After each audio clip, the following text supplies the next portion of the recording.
Hello and welcome to the Lived Expertise is Greater Than Degrees podcast. My name is Kayla Concannon. My pronouns are she, her, hers, and I am a neurodivergent and bisexual occupational therapist, educator, researcher, accessibility analyst, and human rights advocate in the Philadelphia area.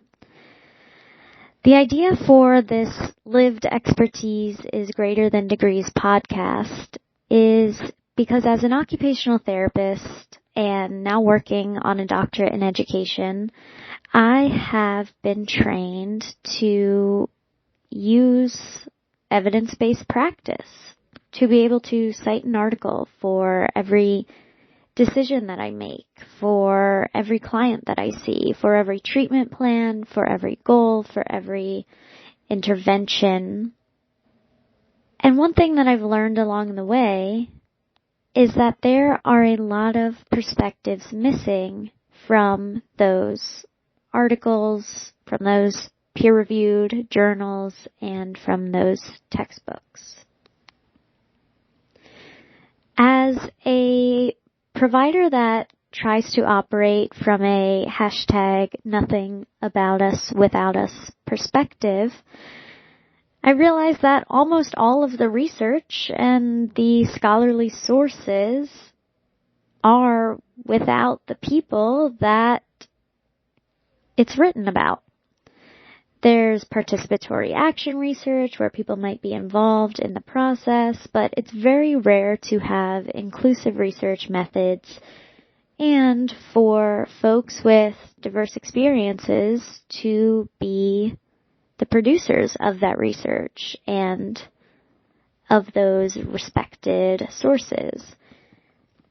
Now, in my doctoral research, I have been considering how inclusive research methods are very rare, how maybe I can role model improving that research process, and also why that process still needs improving.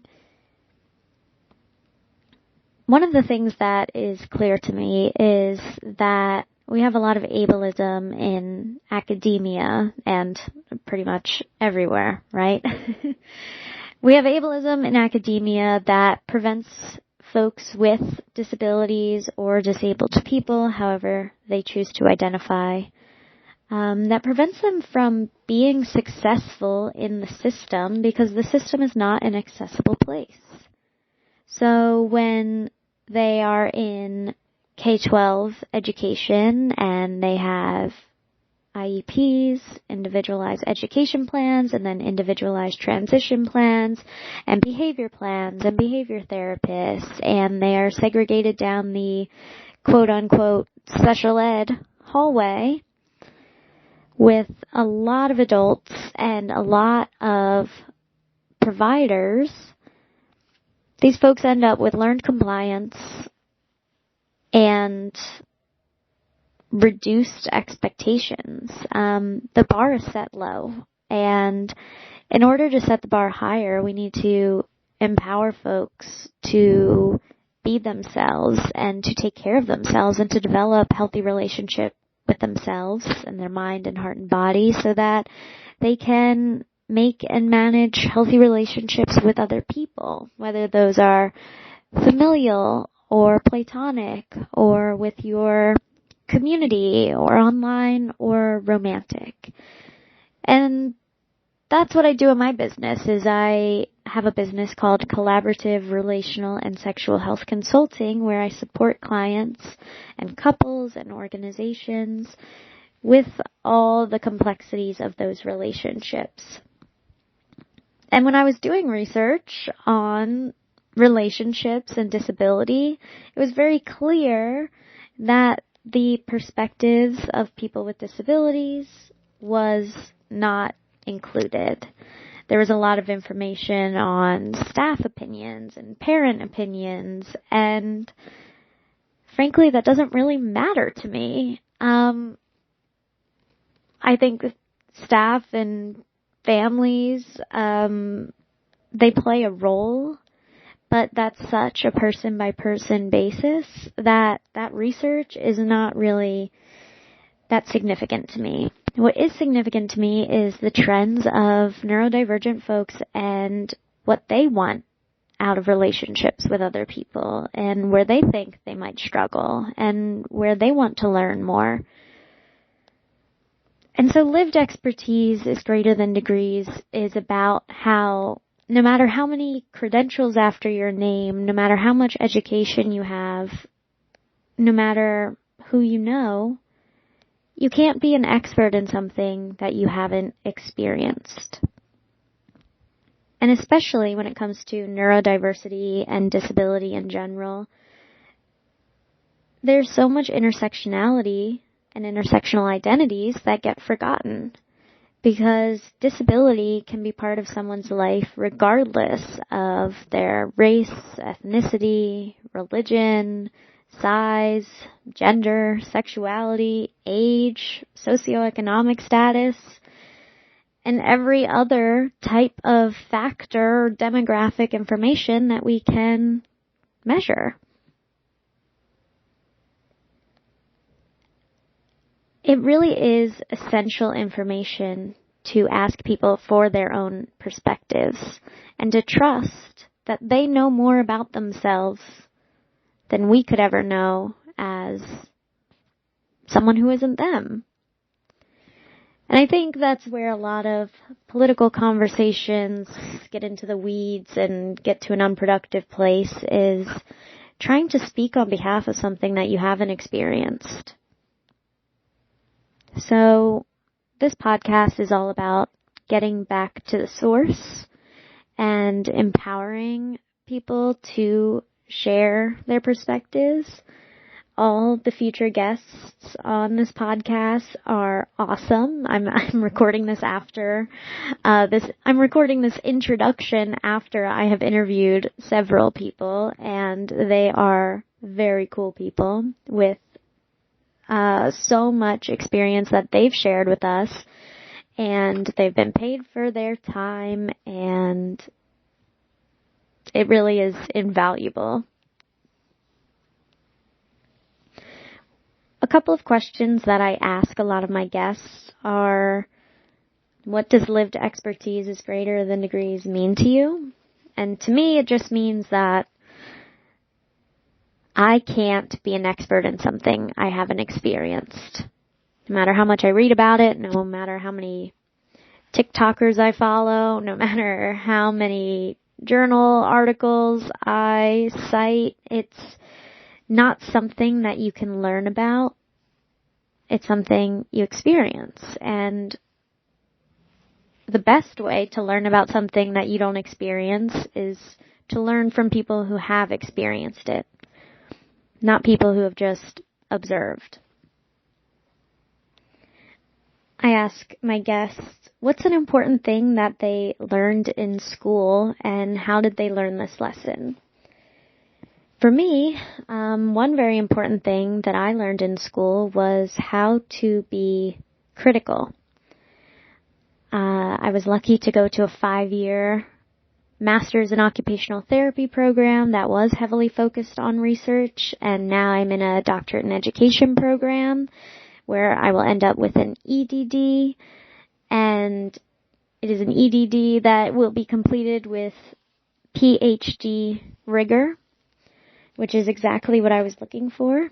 And through these research-heavy programs, I have learned how to be critical and analyze information that's presented to me, to fact check, to check the sources, to check the credibility, to consider the author's positionality and epistemology. And this has become invaluable in my work and in my personal life. I think being critical is possible without being skeptical. And although the state of the world definitely takes me to a pessimistic place sometimes, I am learning from some very gracious people how to be critical and also hopeful. One of the most important things that I've learned outside of school is open-mindedness. School, no matter how many years of it I've done, never really taught me to be open-minded. I went to Catholic school and public school and a private Jesuit college where I went through an OT program. I had minors in counseling and human services and American Sign Language.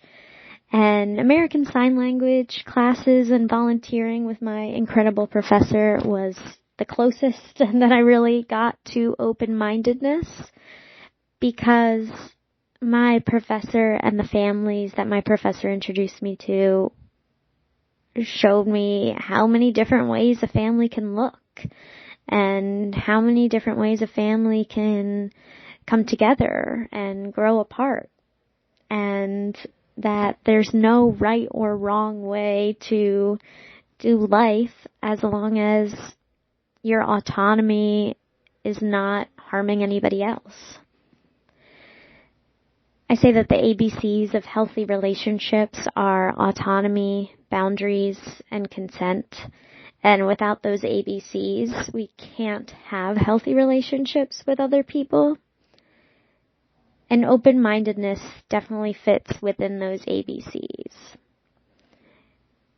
We shouldn't be quick to judge other people or assume that we know what's going on. We have to be sensitive and trauma-informed and aware that our perspective is biased, no matter how intentional we are about trying to learn and remove that bias.